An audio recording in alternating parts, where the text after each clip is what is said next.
Mister covalent இங்க தானே இருக்காரு? கோவிலன் இல்ல, கோவிலகம், இன்டீரியர் ஆஃப் கோவில். இங்க அதான் வந்துட்டாரு. வாங்க வாங்க வாங்க, எங்க நாடக கம்பெனி ஆளுங்களை நான் உங்களுக்கு அறிமுகப்படுத்துறேன். ஓகே. என்னங்க, நாம ஒண்ணு இங்க நாடகம் பார்க்க வரல. சரி, இன்னொரு நாள் வரேன். இவ்ளோ தூரம் வந்துட்டோம்ல, பாத்துட்டு போயிடலாம். பாத்தீங்களா, அதான் சார் கரெக்ட். வாங்க சார். ஆமா ஆமா. சார், என்னோட புது நாடகம் மீண்டும் பாஞ்சாலி அழுகிறாள் நாடகத்துல அதுல முக்கியமான ரோல் பண்றாங்க பவித்ரா பத்மநாபன். பெரிய நாடக நடிகரோட மகன். ஹலோ. Hi, doctor Saraswathi. சரியா? எப்படி தெரியும்? அது இவ்வளவு நேரம் உங்களை பத்தி தானே சொல்லிட்டு இருந்தாரு. சுசீந்திரனுக்கு உங்க மேல அவ்வளவு ஒரு நல்ல அபிப்பிராயம்.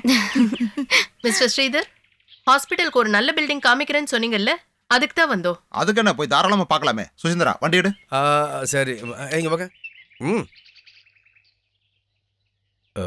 வேலை முடிஞ்சா கோவிலகத்துக்கு லட்சக்கணக்கில் கமிஷன் கிடைக்கும். எனக்கு என்ன புண்ணாக்கு இருக்கு?